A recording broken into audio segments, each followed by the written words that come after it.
This is a journey back in time, 15 years, to an event which took place in 1996. In the last century, seems a long time ago, doesn't it? It is the Kemira Grasslands event. It is a show, it's a demonstration. It's a chance for the people here today to see hands-on the latest equipment working. As many of them, well, 99% of them, will be from the agricultural industry. Heavy rain preceding the event meant that the ground underneath was still solid, but the surface, pathered by thousands of green wellies, suddenly became very sticky, hard to stand up on. It didn't actually rain on the day, but most people were carrying a brolly, a genuine barber jacket and welly day. One point I noted here today was just how slow the machinery works compared to what we're using today. The inline wrapper is almost the norm now, but this one, with its twin arms, can do what we used to call a humbug wrap. The first wrapper we had, which did this, was one which fitted on the 3-point linkage and you pushed it along. Its name escapes my memory, but it did used to look well, the field full of unbugged bales. Remember the art, bale art, when people used to draw faces on the end of the bales? Not seen that for years.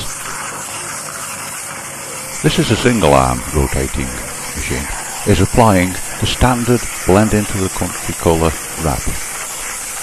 It probably does blend in better than what white would. Remember when the manufacturers were telling us that if you put white, the UV rays didn't get through it? Didn't seem to catch on. He's got a good flirt on him, hasn't he? You can see the moisture coming out of the top if you look very carefully.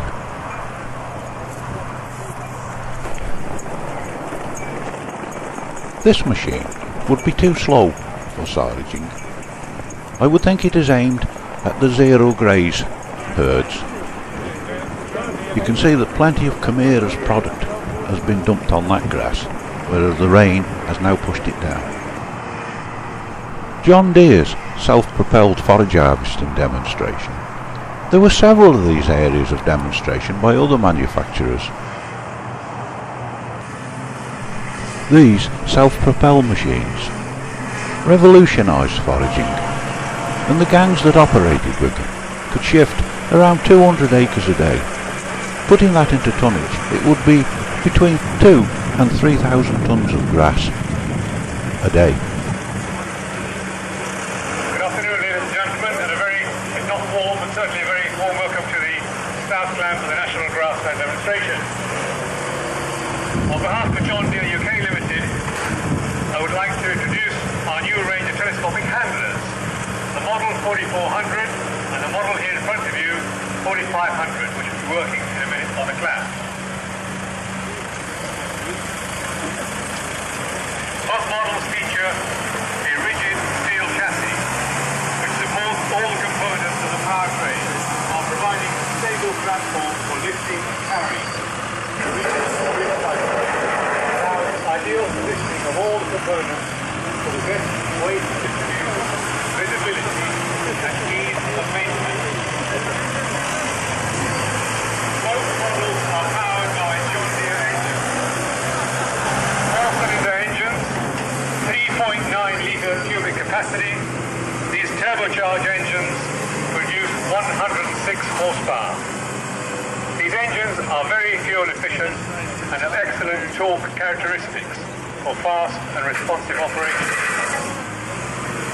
The engine is mounted well back on the chassis to counterbalance any weight lifted at the front, and it is rubber mounted to isolate it from the chassis, providing a quieter and smoother performance.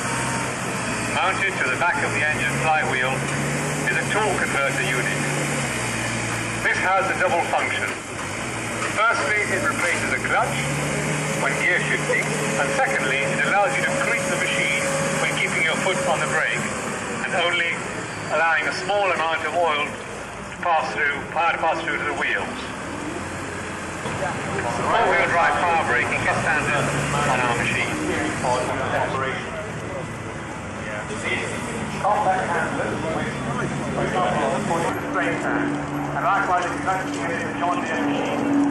operation there further along the field. Thank you.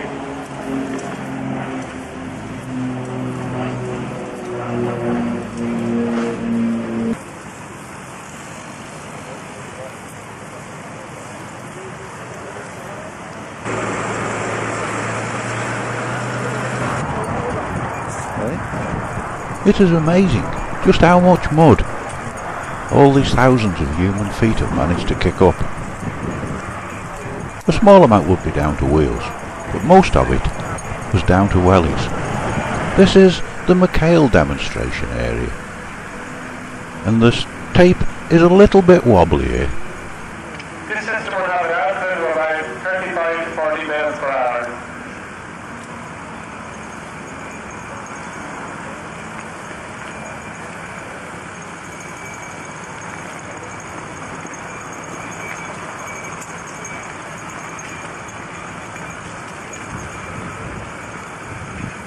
The cut-and-dye system cuts and rolls the film consistently in all weather conditions. It's a very simple system with little or no maintenance.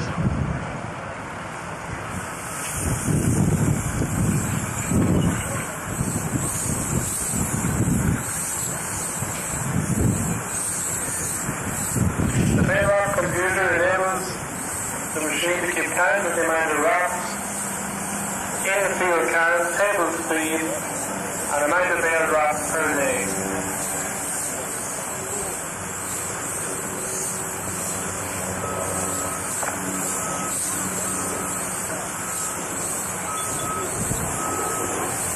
The aluminum dispenser maintains a constant stretch, minimizes film usage. Unique roller design is self-cleansing.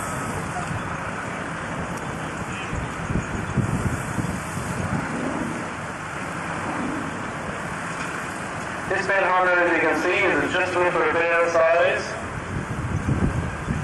Wheel handles square also, and brackets are easily adapted to the back. Again, it's a simple and low maintenance type machine. Now, the second machine we're demonstrating here is the 991 BE Trails. This machine is fully automatic. To round the day off, we visit the main silage clamping area.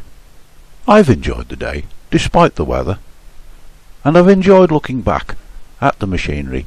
Some of it doesn't seem to have changed much, but others is well dated. Normally using the applicator would be a one-man operation, but for the purposes of today's demonstration, Dick will be holding the nozzle while Daniel assists us on the tractor.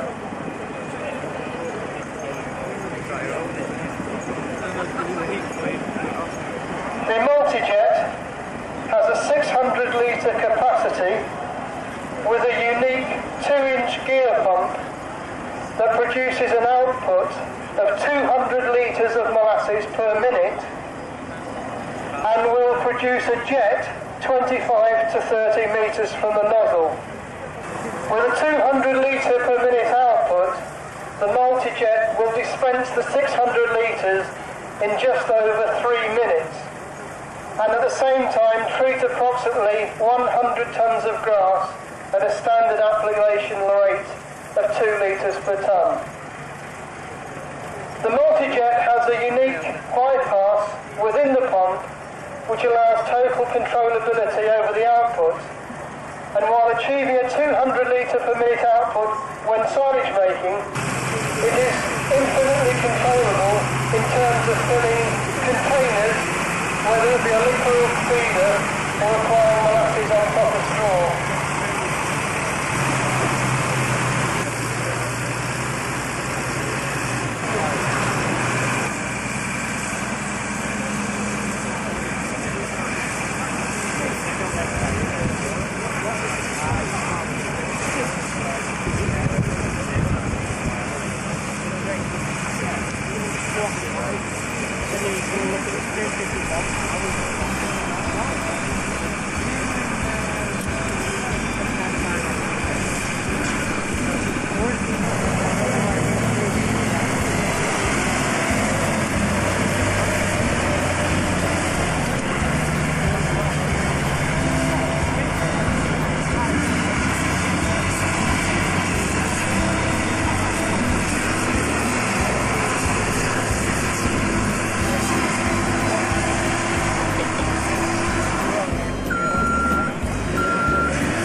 One other very important point for me, and which we mustn't forget.